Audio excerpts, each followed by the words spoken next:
Hello, everyone. How y'all doing out there? This is show number 1002, the rubberneck of talk radio. I'm your host, Christopher Leger, coming to you all with another episode. Well, you all know what time it is. It's the political season, and show 1002, we dedicate this time of the year to serious topics and serious people. With that being said, I have a candidate that's coming in running for office, Houston City Council District A, Miss Ieshia Wilson. But before I get to her, I'm gonna get to you. Introduce yourself. My name is Ieshia Wilson. I am running to be your next city council a representative for District A. All right. Well, thank you for coming in. What I want to say is real quick. Listen, everybody. I always talk about when you talk about we need to pay more attention to non-glamorous political offices. We get caught up in the presidential election. We get caught up in who's running for governor. We get caught up who's running for Senate. Right now, House. Yeah, everybody's all worried about who's running for president right now, especially in the city of Houston. If you live in the city of Houston, you need to pay attention to the local races. That's right. Because these are the ones that affect you the most. Whoever becomes president of the United States is not going to have more effect on your life than who becomes your next district, your next city councilman. That's right. Who becomes your next civil court judge. That's right. Who becomes the next Harris County commissioner. So pay attention to the non-glamorous offices. Just because these offices are non-glamorous does not mean they're not important. In fact, they are more important than those national offices. So with that being said, I want to welcome Miss Ieshia Wilson, candidate for District A, Houston City Council 2019. I'm my own cheerleader, sorry. Oh, that's what you have to be. So how you doing today? I'm great. Excited. All right, let me just come out swinging. What made you run for office? Well, I ran in 15 against Stardig, and I jumped in right at the last minute, like 2.5 months before the election. So I wasn't able to cover as much ground as I would like to have covered. But I promised myself, I made myself a promise and to the people around me that I would do it again in 19 because it's just time for change. It's time for a new set of eyes in city council. It's time out for, oh, this is my friend or that's my friend. So that's the reason why I'm running. I'm running because the city needs change, and we need change for the better, not for the worse. All right. Now, District A, what are the boundaries of District A? Well, you got Spring Branch, I-10, belt, kind of by the Beltway, coming around 290, 610, Inwood, like Antoine, TC Jester Victory area. And it's crazy because it cuts in and out so much. Like some is city, some is Harris County. And by me growing out in Cy-Fair, it's like I always have to ask my friends that I went to school with, hey, are you in the city or are you in the county? So with this census that's coming up next year, that's going to really determine how the lines are going to be cut. And that's what everybody's waiting to see. Okay. So what's the demographics? It's a conservative district, but it's becoming more and more diverse, more and more minorities. So I keep getting, it's going to be hard for me to win, but it's a winnable district for Democrats. Or if you represent the blue, it's a winnable district. Okay. With the city of Houston, I know it's like city of Houston, we have our elections in off years, like odd years. So voter turnout is usually low, I think, because of the odd years. So how hard is it for someone running for office to try to remind people, okay, we got an election this year, not next year? Well, over the past couple of elections that I've looked into and researched, it's growing. It's increasing more and more.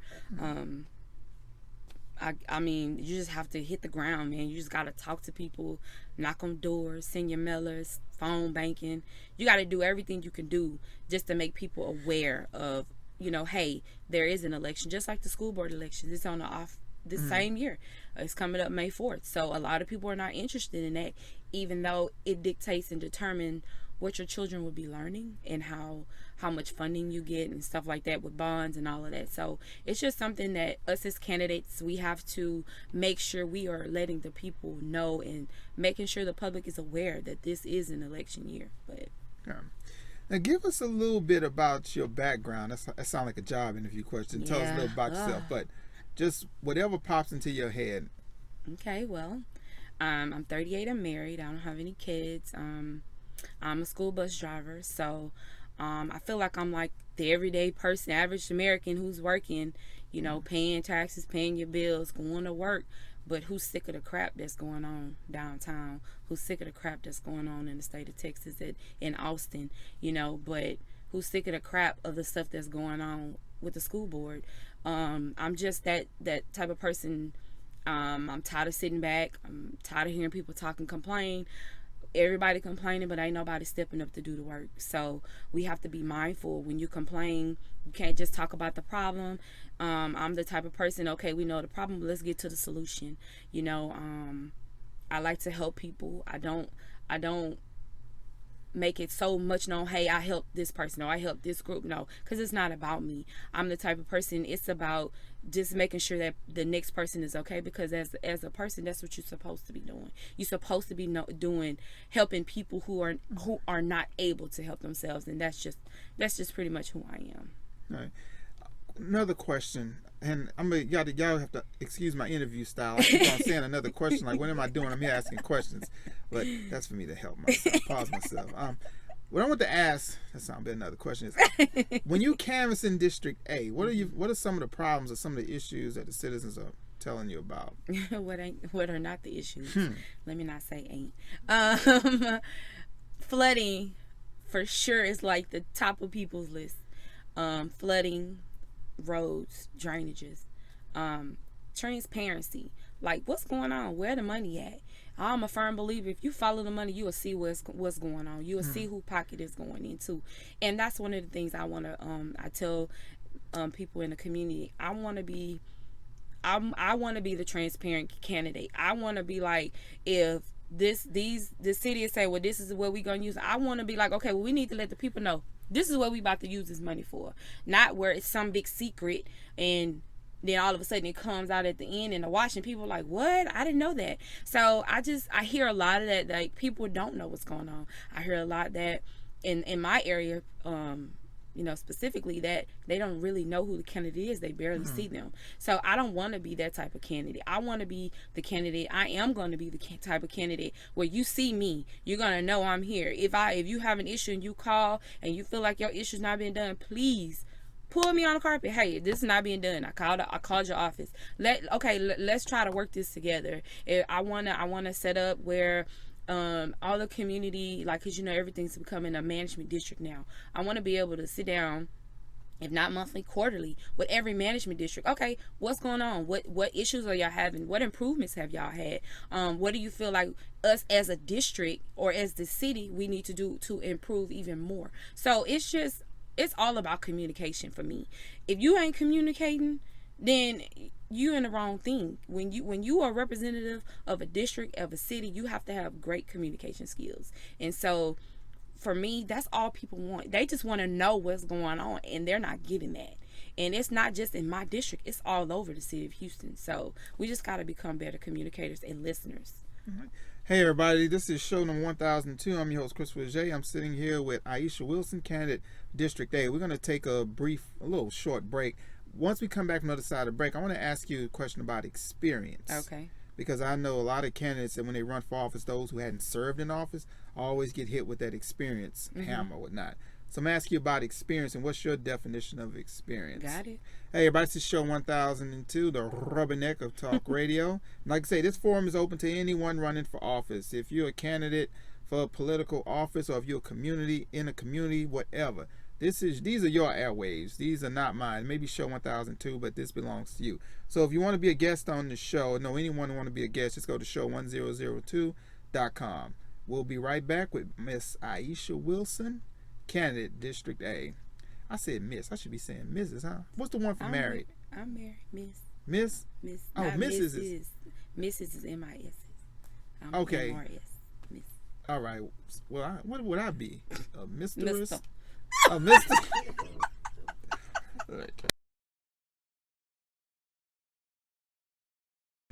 Okay, so like I say, everybody, we are back. Now, you mentioned that Willowbrook is covered in District A. Right. Okay, I want to ask you, before we went to break, I wanted to ask you about the question of experience. Correct. You ran in 2015. What are some of the lessons that you learned from 2015? Run early, hit the ground, knock on doors. You asked me what is experience and what what does experience mean to me? Experience can mean so many different things depending on where you need my experience in, where you need my expertise in. I'm experiencing a lot of things. I'm experienced in life. So I feel like as a candidate, you have to have life experiences in order to understand where people are coming from. If you've never done, or if you've never been involved or done any kind of community work, if you've never had life hit you hard, then you can't really say you had experience. You can just live off other people's experience. So my experience coming into District A is a representative of District A is pretty much, I can pretty much identify with people in District A. I've been up, I've been down, I've been in the middle. You know, I've been happy, I've been sad, I've been frustrated, I've been angry. I've demanded change, I've gotten change. So I'm all around. I can pretty much feel how people are feeling. That's just something I do, and I can I'm more relatable to people that way. That's experience to me. Right. Now, you mentioned you were a bus driver. That would be more categorized as a blue collar job. Pretty much. So, how many blue collar people do we really have inside of government? Because it seems to me most of the people that are in government are attorneys. They're career politicians. They're attorneys. That too. So, real estate agents, people who already have businesses trying to come in, or that are in the city running it like a business, and they have to understand a lot of people are not business savvy. A lot of people don't know about business, and you telling somebody something, a lot of people's not going to go and research what you're telling them. They're just going to say, oh, okay, I trust you, and they're going to believe what you're saying. And then when it doesn't come back the way you said it would come back, now they're upset. So that's what we need to change. We need to change that status quo of, oh, you have to have this high power job, or you have to have this, so many accolades. No, you just have to be a person who cares about the community and the people and understand the needs of the people.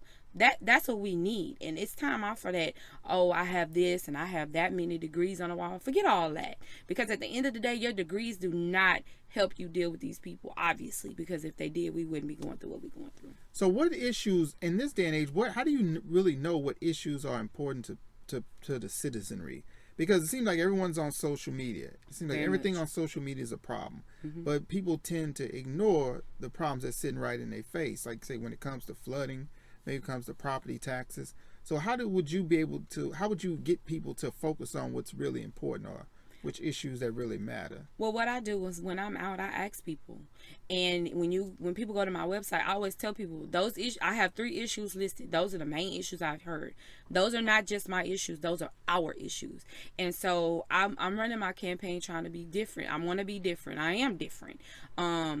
Whatever issues, I don't care what side of town you're on. If you tell me you have an issue with trash, guess what? I'm gonna post that on my page.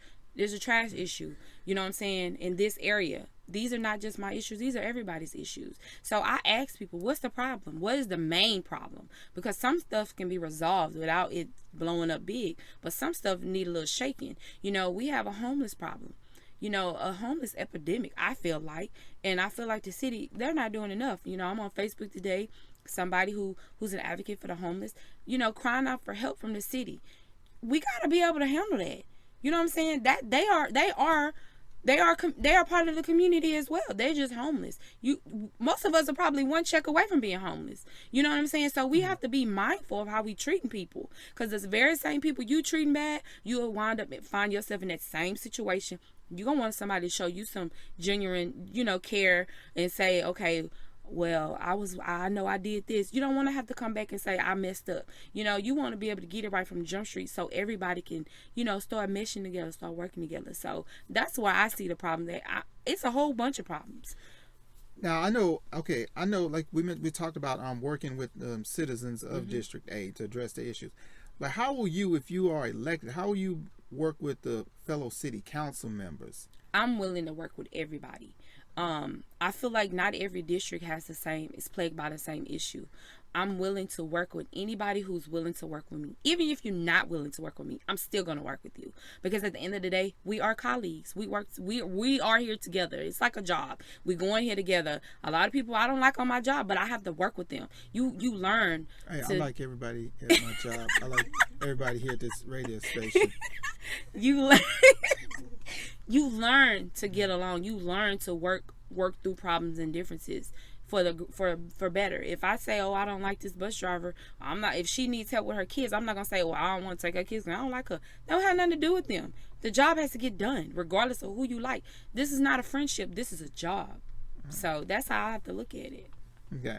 And so when it comes down to experience, what we're saying is that, like I say, I'm really on this experience thing because I see a lot of people who are serving in office. They always talk about, I'm experienced, I'm ready to lead from day one. But ask people how happy are their constituents. Then you tell me how the experience works. I don't know if it matters how happy the constituents are. It should, because you said you have all this experience. So why aren't your constituents happy with your experience that you're giving them? As a politician, which is this is soft. This is my Right. this is my little soapbox. But is it more important for your constituents to be happy or your campaign donors? Your constituents, because at the end of the day, those are the people who are going to the polls. Yeah. Money don't go to the polls. Money only line your pocket. Speaking of money, how much does money play a factor in our local politics? It can play a big factor if you let it. Like I'm running mine on grassroots. I'm going out in the street meeting the people. I have my little pamphlets and my little postcards and stuff like that and business cards. But at the end of the day, the money is not going to the polls. The people are going to the polls. If a person can say, hey, I remember her. She knocked on my door. Mm-hmm. She's not going to say, oh, I don't know her. They're going to say, oh, I remember her. Somebody from her campaign, or she knocked on my door personally. People want to be you know what I'm saying? They want to have a personal relationship. They want you to be more personable. They want to see you. They want to see you in their area. They want to see you asking them questions. They don't want to hear what you're going to do, because it's not about what you're going to do. It's about what we're going to do, because we are in this together. This is not an individual thing. This is a whole citywide race. I just so happen to be in District A. So, hey everybody, this is show 1002. I should do the rubberneck thing. But I'm tired.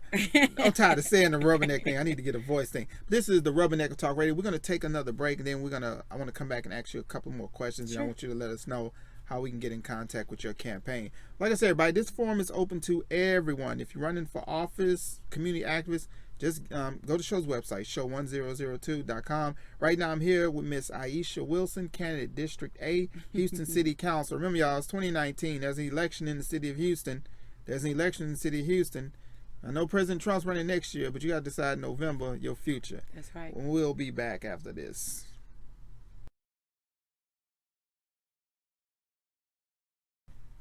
All right, everybody, we're back. This is show 1002, the Rubberneck of Talk Radio. Y'all know as I can say when I come back from the break, I'm recharged. But what I'm about to ask you is this. Like I said, I'm sitting here with Miss Ieshia Wilson, candidate District A, Houston City Council, elections 2019. This is 2019. I want to ask you this question. Now, you're a bus driver. School bus driver. Are you ready to go from being a bus driver to dealing with actual crazy people, like in government? And you think the kids ain't crazy? I'm just playing. I'm saying all the kids. You gotta stay ready. I stay ready for anything. I think those kids might be a little bit more sane than some the politicians. You want to drive the bus? If you gave me a choice between driving the bus and trying to run city government, you sure? I mean, you want to deal with parents? Who? Yeah. So in other words, what you're saying is that you might be prepared to handle the stress of dealing with people. I am prepared. When you dealing with kids, parents, schools, traffic, all kinds of issues, it's hard to drive 73 or I'm gonna say 40. Now I'm in 40s. I drive 47 kids. It's hard to drive 47 kids, trying to focus on the road, people on their cell phone, almost getting hit. You know what I mean? You gotta sit down. Okay, stop fighting. You know, put your seatbelt on. Driving. So in other words, you qualify for government. Okay, I'm ready. That's real life experience. Now, I also want to ask you, like, the stress in office. How do you deal with stress? I pray. Pray? I'm just assuming I pray. I mean, if a situation happens, and especially something I have no control over, then I can't do nothing but pray.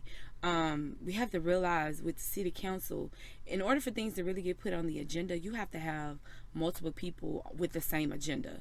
So if I have an agenda and it's only me and one other person, I can't, all I can do is fight to get the agenda heard. All I can do is fight to get what's important to my district in a vote. But if I can't do that, then I have to be woman enough to say, okay, let me find another way to try to get it done. Let me see who I can talk to as one of my colleagues to get them to see where I'm coming from, to feel my passion for whatever the issue or the agenda I need put to be voted on. So that's how I'm going to deal with it, in my mind. But we never know, because things change every day, things change every hour, and some things you have no control over. Okay. Then you said, now I'm glad you said that, because we all human beings. We're all susceptible to criticism. Right. So it's one thing to go from, let's say, where you are now running as a candidate to actually being the one blamed for the problems. Right. How are you going to deal with that? The same way I deal with everything else, apologizing and try to fix it as best as I can, even though it's not my fault.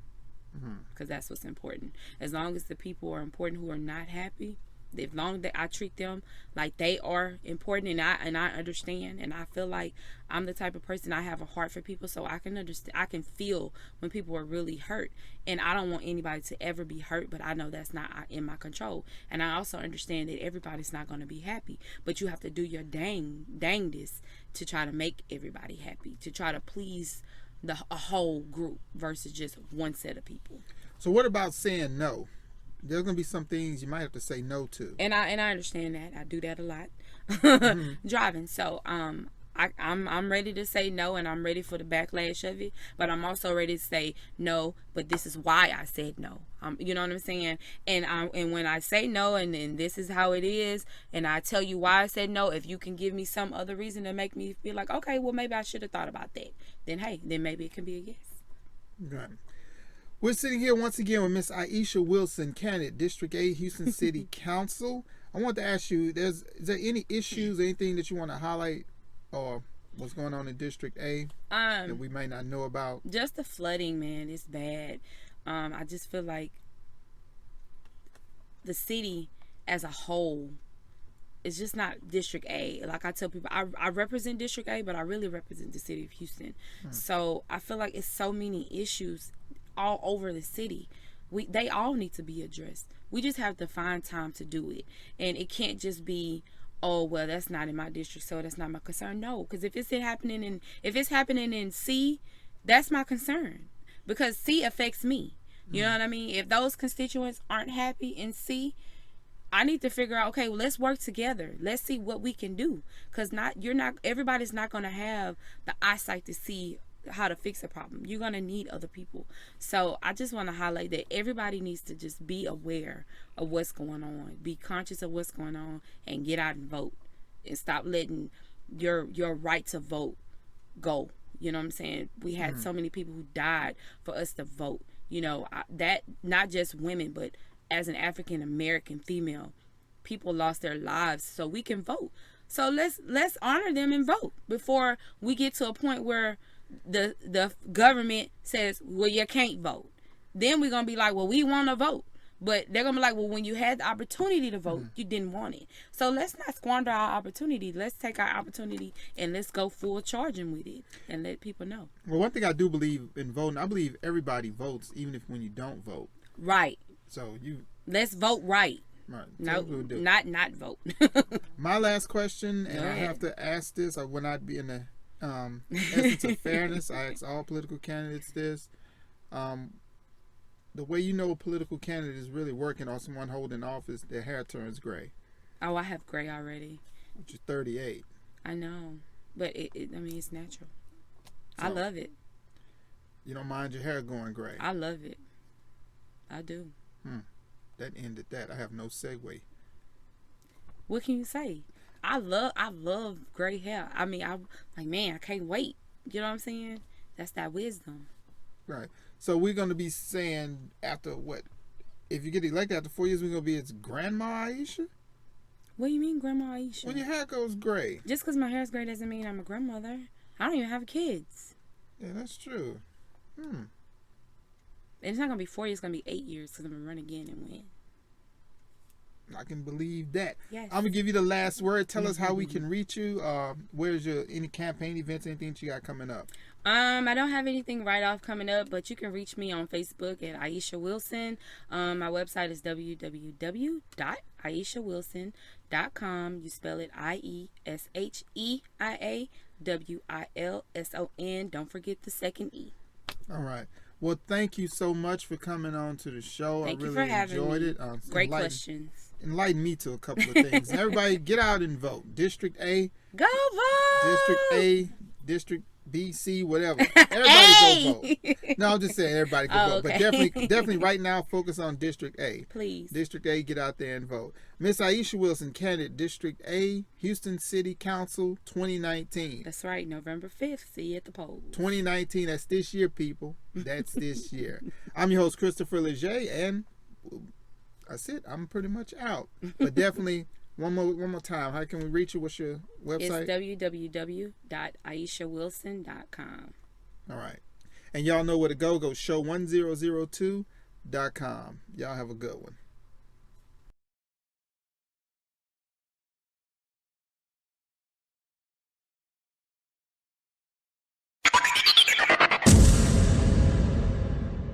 Thanks for listening to Show 1002, the rubberneck of talk radio questions, comments, ideas. Check us out at show1002.com.